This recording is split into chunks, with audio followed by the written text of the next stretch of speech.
The approach that I will follow is a bit different from the ones which have been taken so far. Of course, being an economist, you can understand why. Let me start from the following consideration.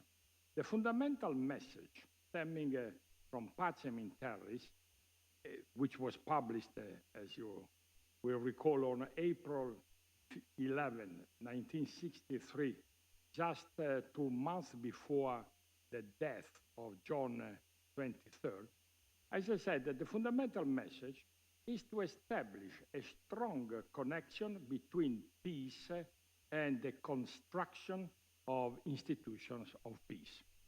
If we want to put that thesis stemming from the encyclical into a slogan, the slogan could be Si vis pacem para civitatem, which replaces the much older slogan which says Si vis pacem para bellum, which means if you want the peace, you have to get ready to the war.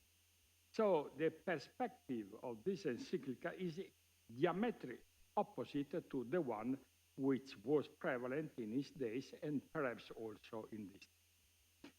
Let me remind that this was the first encyclical that was published in full in the New York Times.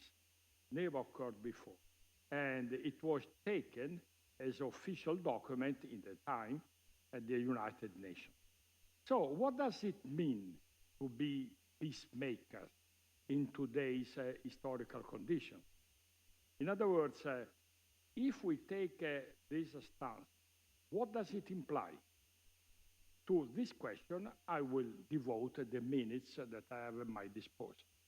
It implies 3 main theses, the acceptance of 3 main theses. The first one is that peace is possible, since war is an event, not a state of affairs, which means that war is a transitory emergency, however long it may be, not a permanent condition of human society. Therefore, the so-called political realists are not correct when they claim that in the international arena, only the strength of weapons counts, since war would be inevitable in any case. So the approach of the encyclical does not support that. The second thesis is that states, however, peace must be built. It's not like a gift or the rain coming down from the sky. It must be built, since it is not something that germinates spontaneously, regardless of the will of people.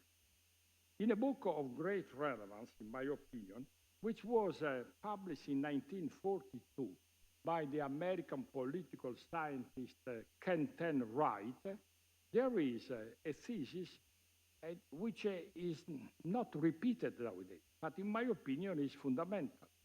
Kenton Wright writes, I quote, "Never have 2 democracies made war on each other," which means that is so, historically speaking. And so, if one want really peace, one way is to extend the culture and the practice of the democratic principles everywhere, instead of relying on other instruments. Because the democratic principle produces these results. The third thesis states that peace is the result of efforts aimed at creating institutions of peace. As we know, institutions are nothing but the rules of the game. If the game is political, we talk about political institutions. And if the game is economic, we talk about economic institutions. Situations such as the war in Ukraine are described in social science as collective action problems.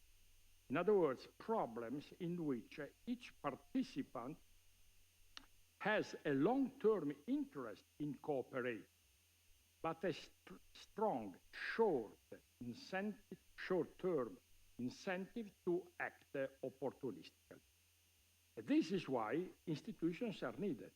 they are needed to change individual short-term incentives.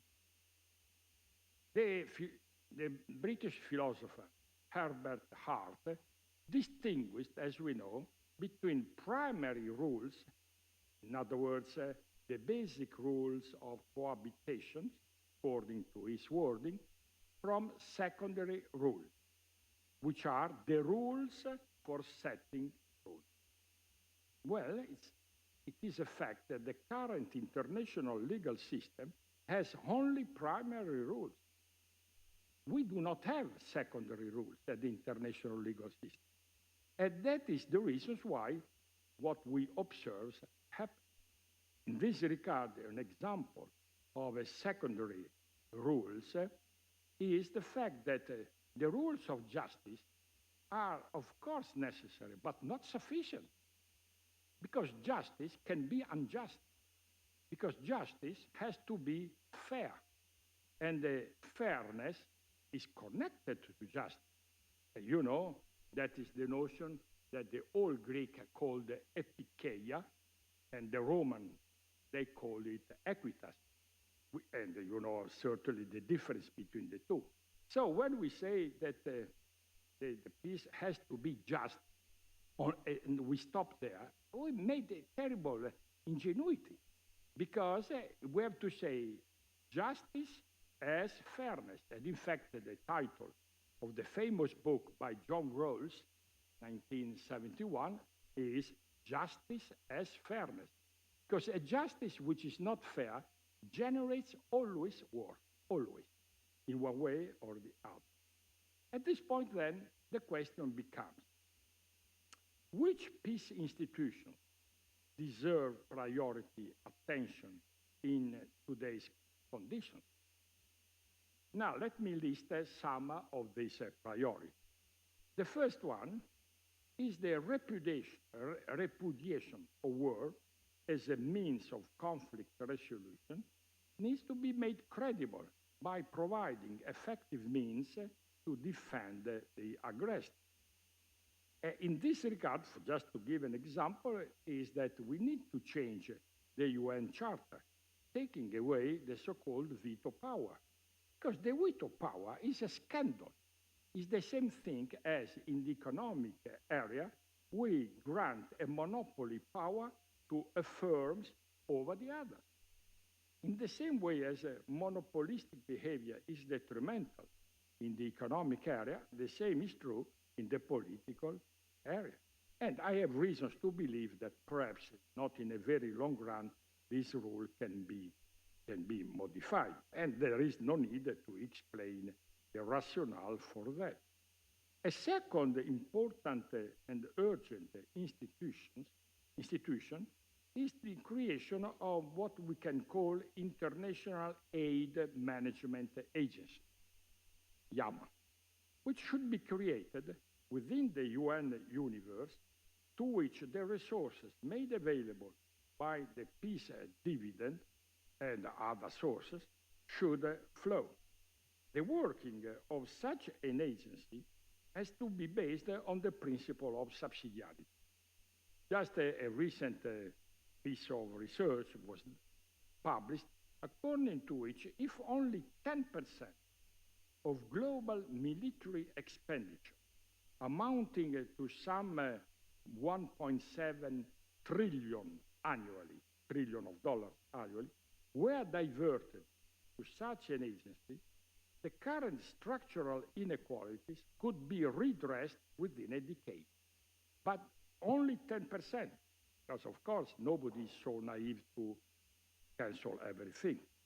And clearly, the governance structure of such an agency must be that of a multi-stakeholder body, representing, in other words, all the stakeholders, in particular those of the so-called Global South and of the various non-governmental organizations. There are registered within the UN more than 7,000 NGOs. A third urgent, very urgent modification refers to the radical revision of the strategy of those institutions created at Bretton Woods in 1944, International Monetary Fund, the World Health Organization, World Bank, WTO, World Trade Organization, which have become obsolete.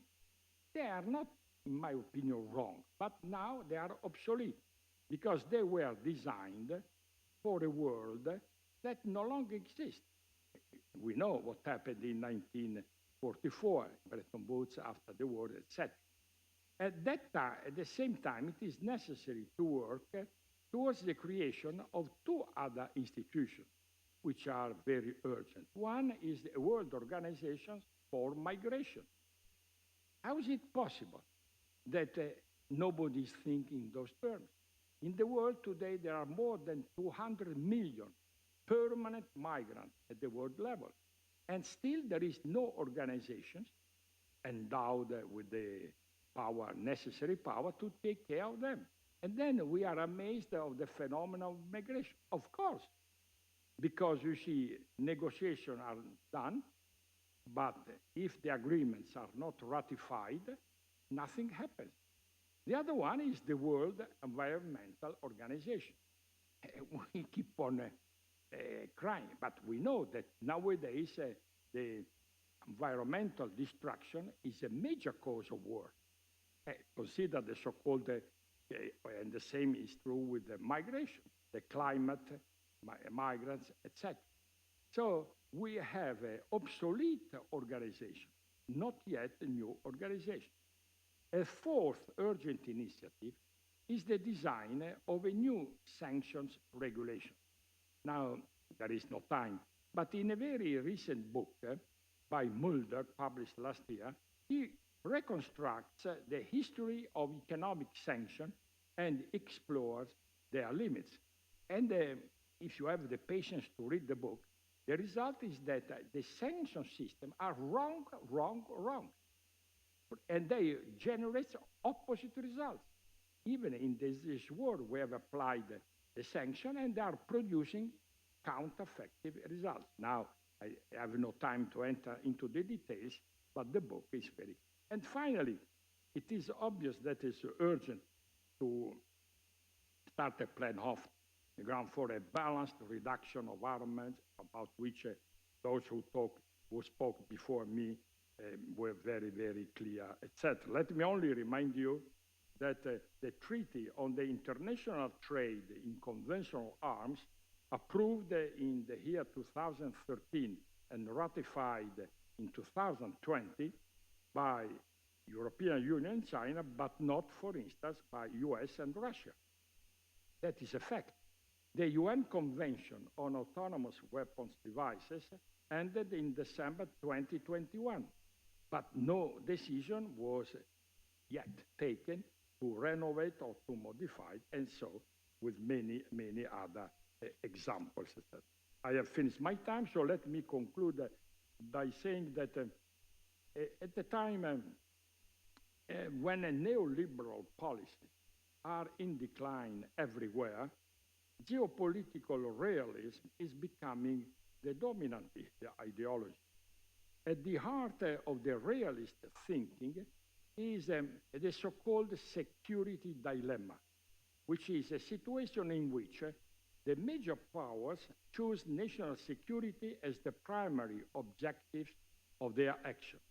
Now, since it is difficult to distinguish between defensive and offensive measures, the attempt of one side to become more secure ends up by increasing the insecurity of the other side, thus triggering countermeasures that feed a real vicious circle. And the case of Ukraine is a very clear confirmation of this dilemma.